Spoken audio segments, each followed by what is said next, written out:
세상에는 명암이 존재합니다. 빛이 있으면 어두움이 있죠. 하나님께서 빛과 어두움을 모두 다 창조하셨습니다. 근데 사실 우리는 어두움 하면 조금 부정적인 이미지를 가지고 있지요.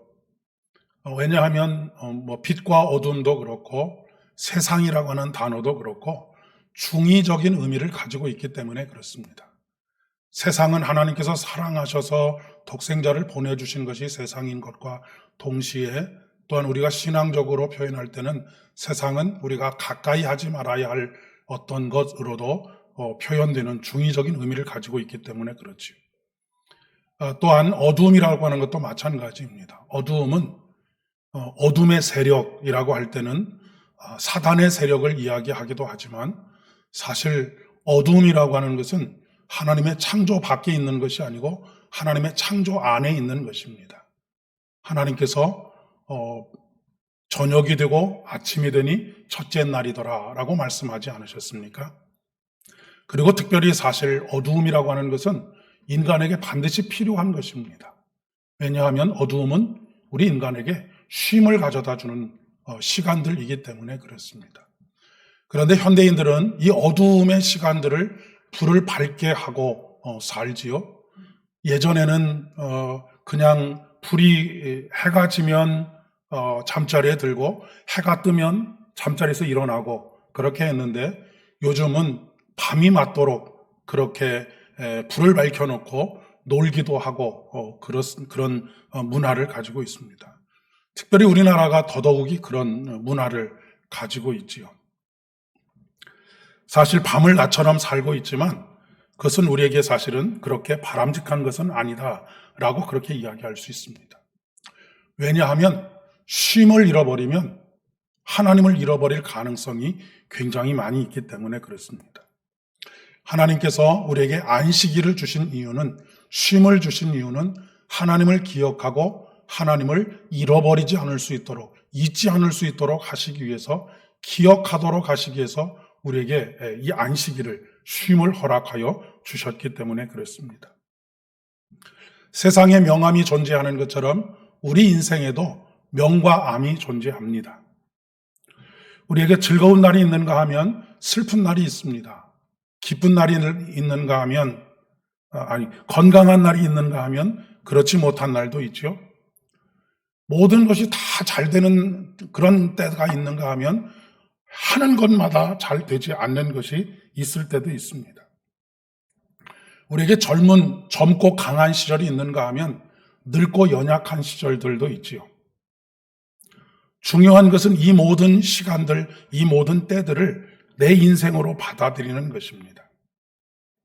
아까 하나님께서 어두움도 함께 창조하셨다고 말씀하신 것처럼 어두움이라고 하는 것은 하나님의 부재를 이야기하는 것이 아닙니다.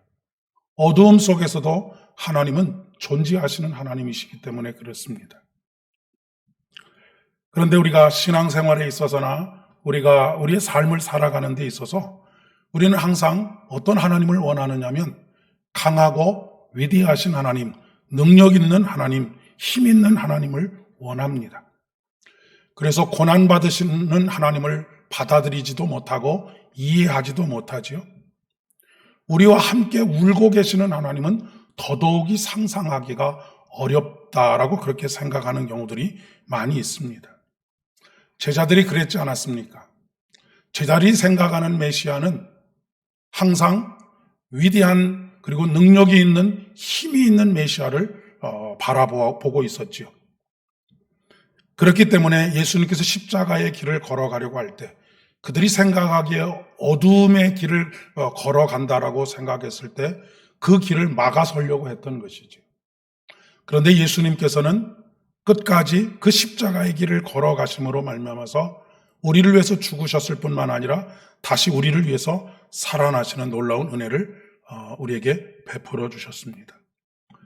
우리가 생각하기에는 그냥 메시아로 이 땅에 오시는 예수 그리스도께서 천군 천사를 부르셔서 그 천군 천사를 통해서 로마 제국과 로마 제국의 졸개와 같은 역할을 하고 있는 헤롯 왕과 그의 졸개들, 한꺼번에 다 쓸어버렸으면 좋겠다라고 생각하지만 하나님께서 선택하신 방법은 그런 방법, 능력으로 이 땅에 일하고 임하시는 방법이 아니라 십자가를 통해서 우리가 피하고 싶어 하고 우리가 그 길은 우리의 길이 아니라고 인정하고 싶지 않은 그 길을 통해서 우리의 구원을 이루셨다라고 하는 사실이 굉장히 중요한 사실입니다.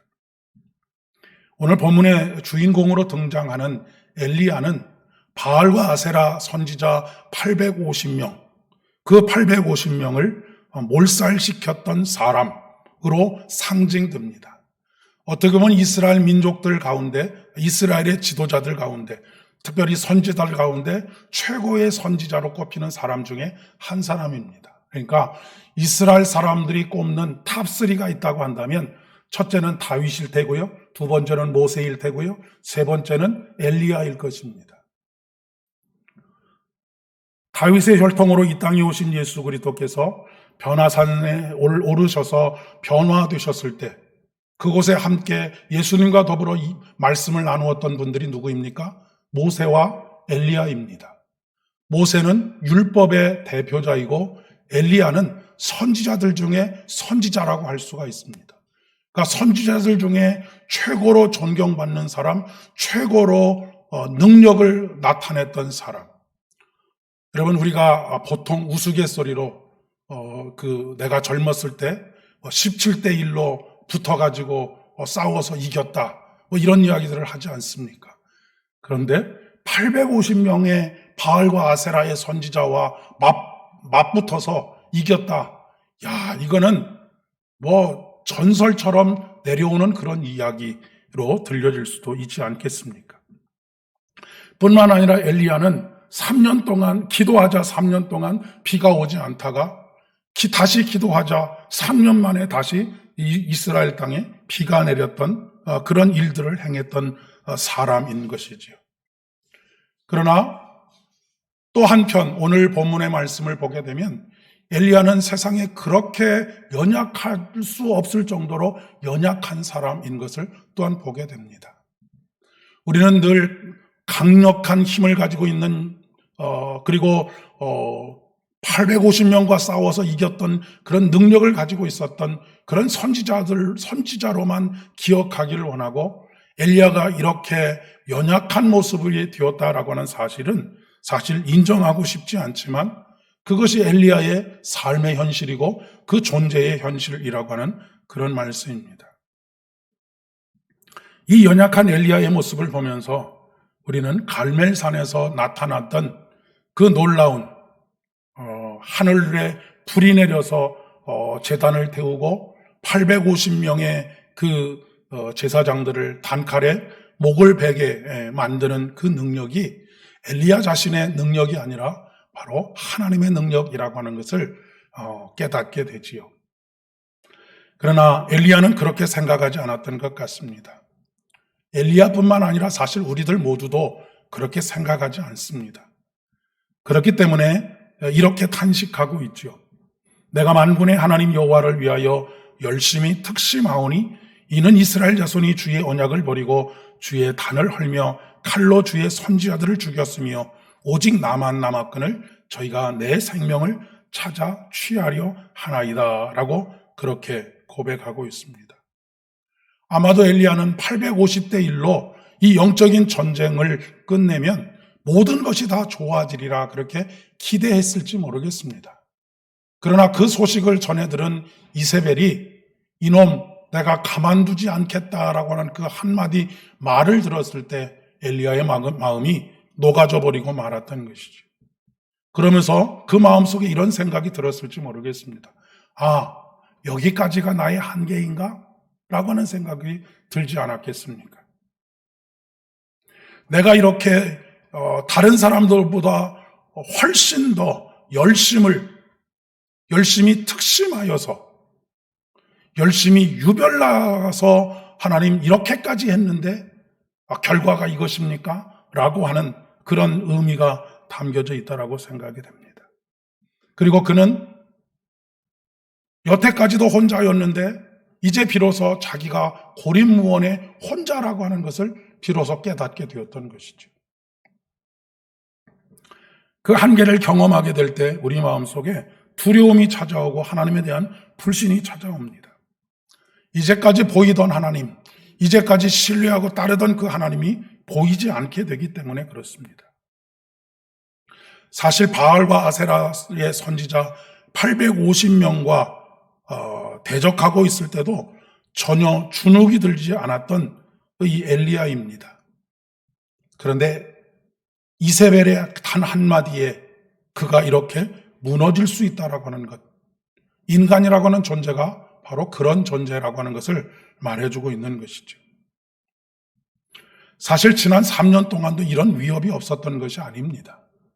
엘리야가 있는 곳을 찾아서 아합 왕이 군사들을 끌고 여기도 찾아오고 저기도 찾아오고 엘리야를 잡아서 하루속히 이 가뭄을 해결하기 위해서 수많은 노력들을 했었던 그런 시간들이 있었습니다. 그런데 지금 이 순간에 이 말을 들은 엘리야는 날 살려라 하고 도망을 하고 있지요. 그리고 신세 한탄을 합니다. 광야로 들어가서 하루길 정도를 간 다음에 노뎀나무 아래서 이런 말을 하지요. 자기가 죽기를 원하며 여호와여 넉넉하오니 이제는 내 생명을 거두어 주십시오. 나는 내 조상들보다 낫지 못하나이다 라고 그렇게 말을 하고 있습니다. 엘리야에게서는 전혀 상상할 수 없는 모습을 우리는 대면하게 됩니다. 그런데 이것 또한 엘리야의 모습이라고 하는 것입니다. 850명의 바알과 아세라의 선지자 앞에서 주눅들지 않고 담대했던 모습도 엘리야의 모습이고, 이세벨의 그 한마디에 벌벌 떨고 내가 죽기를 원합니다 라고 말하는 것도 엘리야의 모습이라고 하는 그런 이야기입니다. 그래서 제가 그 결혼을 앞두고 있는 이들에게 어떤 사람하고 결혼을 해야 됩니까? 라고 그렇게 가끔 질문을 받으면 이런 말을 합니다.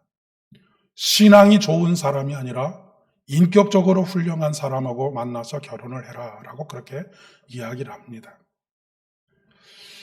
목사라고 한다면 신앙이 좋은 사람을 골라라 라고 말하는 것이 당연한 것 같은데, 왜 신앙이 좋은 사람보다는 인격이 훌륭한 사람을 만나서 결혼을 하라라고 그렇게 이야기를 하느냐면, 신앙이 좋다 나쁘다라고 하는 것은 그 사람의 신앙이 지금 좋은 모습 속에 있지만 항상 좋은 모습을 가질 수는 없기 때문에 그렇습니다.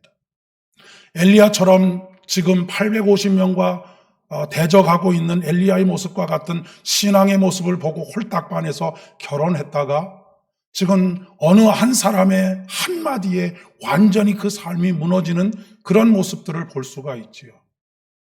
그러나 인격이 훌륭한 사람은, 인격이 존경할 만한 사람은 그런 면에 있어서의 진폭이 그렇게 크지 않습니다. 인격이 훌륭하다라고 하는 것은 그 두 가지를 다 내포하고 있는 것이기 때문에 그렇지요. 이런 찌질한 엘리야를 보면서 참 못났다라고 생각이 되십니까? 그동안 하나님의 열심을 계속해서 살펴보는 과정 속에서 저는 오히려 이런 엘리야의 찌질한 모습이 굉장히 위로가 됩니다. 엘리야도 이런데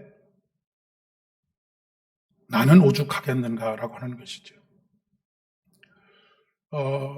목사님들끼리 모여서 가끔 농담처럼 하는 이야기가 있습니다. 교회 내에서 목회를 하다 보면 모든 사람들을 만족시키는 것은 불가능하지 않습니까? 그래서 누군가와 갈등이 생기고 그 일로 인해서 마음의 고통을 당하면 사실은 성도들보다 목사의 심정이 훨씬 더 많은 상처를 받습니다. 그럴 때에 웃음 반 진담 반 그렇게 이야기를 하지요.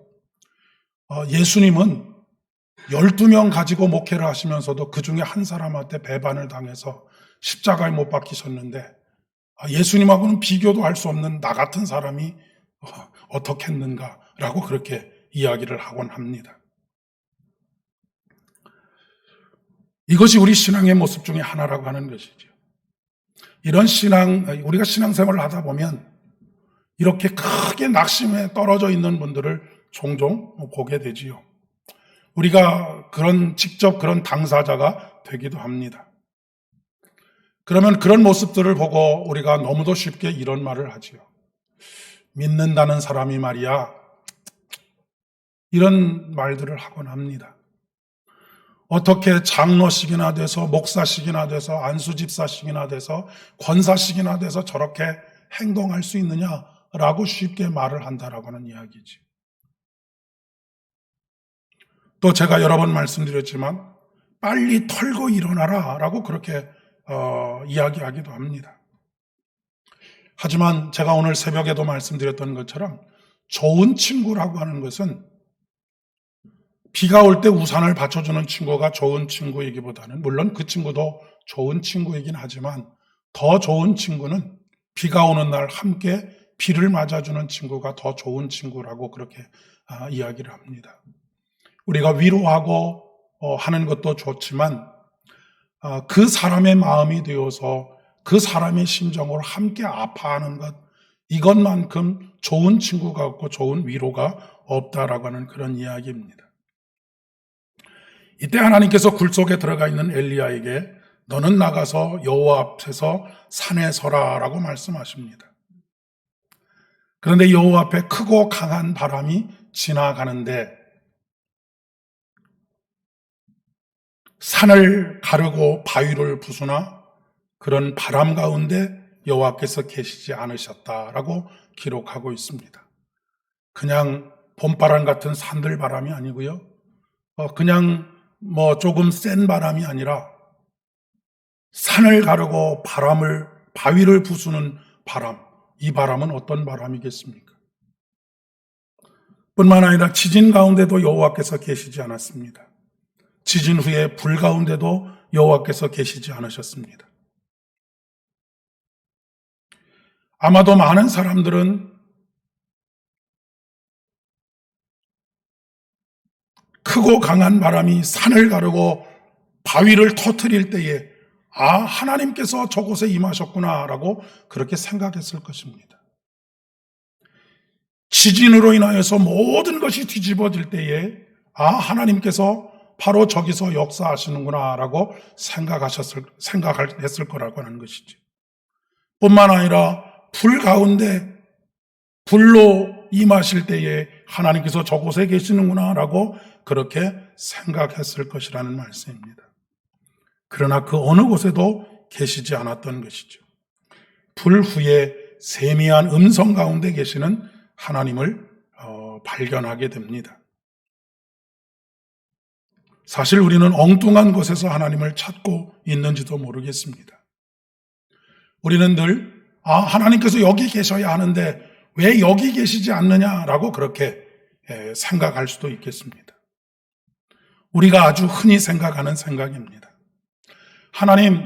하나님께서 여기 계셔서 나를 도우셨어야 하는데 하나님 그때 어디 계셨습니까? 라고 우리가 묻는다라고 하는 것이죠. 그러나 많은 경우 하나님은 그 고난을 하나님 스스로가 온몸으로 짊어지고 우리를 감싸고 계시는 것입니다. 우리는 위대한 일들에 대한 기대 때문에 정작 내 곁에 계시는 하나님, 나를 업고 그 길을 내 대신 걸어가고 계시는 그 십자가를 짊어지고 가고 계시는 하나님을 깨닫지 못할 때가 참 많습니다. 어찌 보면 신앙생활을 한다라고 하는 것이 등잔 밑이 어두울 때가 굉장히 많이 있습니다. 우리가 하나님께서 일하실 때를 정하고 그 원하는 때에 원하는 방법으로 나타나기를 원하는 것이죠. 바람을 가르고 바위를 부수는 강한 바람으로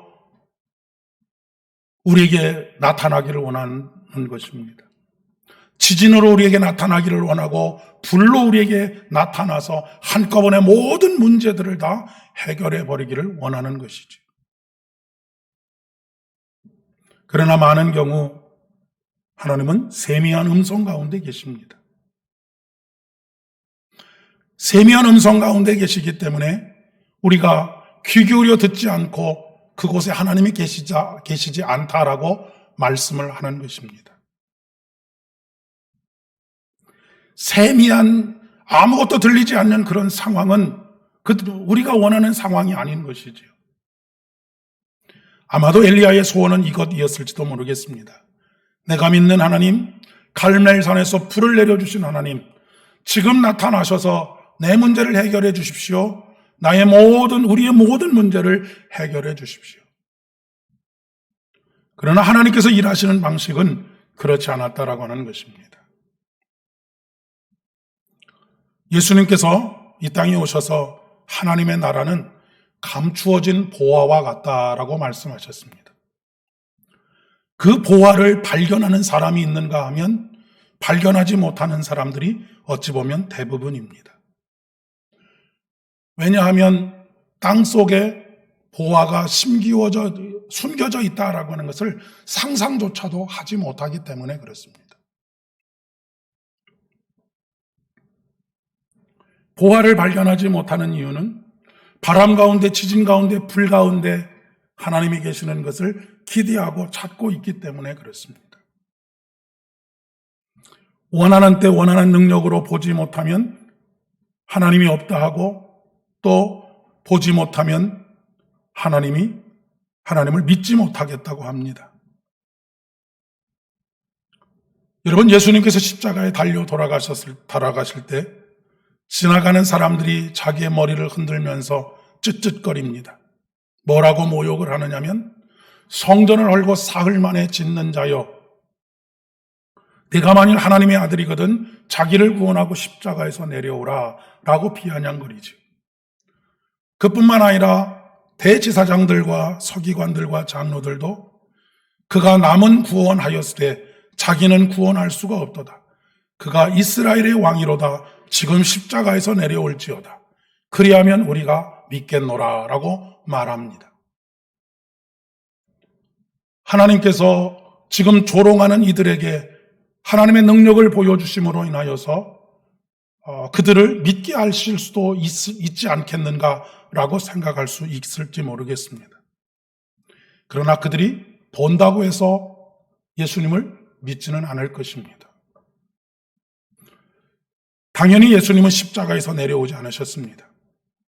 우리들 마음 같아서는 당장 내려와서 그렇게 조롱하는 사람들의 목을 치든지 아니면 완전히 그들의 길을 꺾어 놓으셨으면 좋았을 텐데 말입니다. 네, 여러분, 하나님의 나라는 감추어진 보물로 씨앗의 형태로 우리 안에 들어와 계신다라고 말씀하지 않으십니까? 씨앗의 형태로 우리 안에 들어와 계신다. 꽃과 열매로 들어와 계신 것이 아니라고 하는 것입니다. 그렇기 때문에 복음이 오해를 당하기도 하고 복음이 괄시와 조롱을 당하기도 합니다. 씨앗은 아무것도 아닌 것처럼 보이기 때문에 그렇습니다.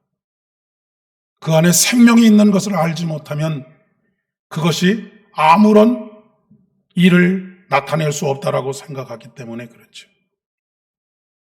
그렇기 때문에 볼 줄 아는 눈을 가진 사람에게만 보여지는 것입니다.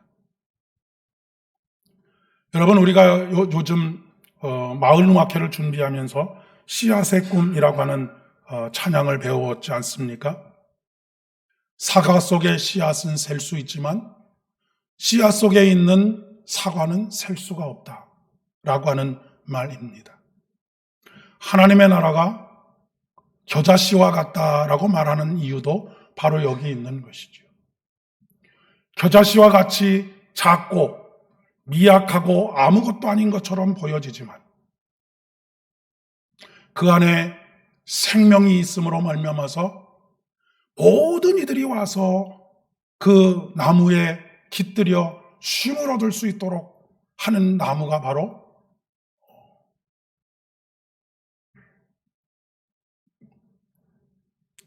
마찬가지로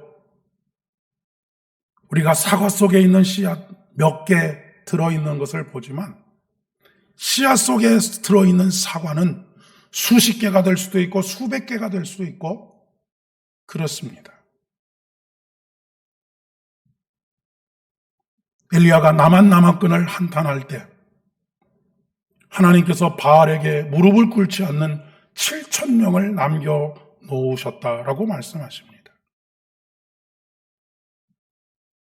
엘리야가 보지 못했던 사람들인 것이죠.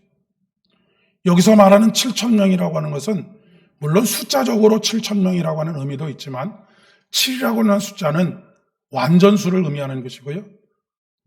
1000은 많다라고 하는 것을 의미하는 것입니다. 그러니까 7,000명일 수도 있고 7만 명일 수도 있고 70만 명일 수도 있는 것이죠. 사랑하는 여러분, 아무쪼록 밭에 숨겨진 보화를 발견하는 여러분 되실 수 있기를 바랍니다.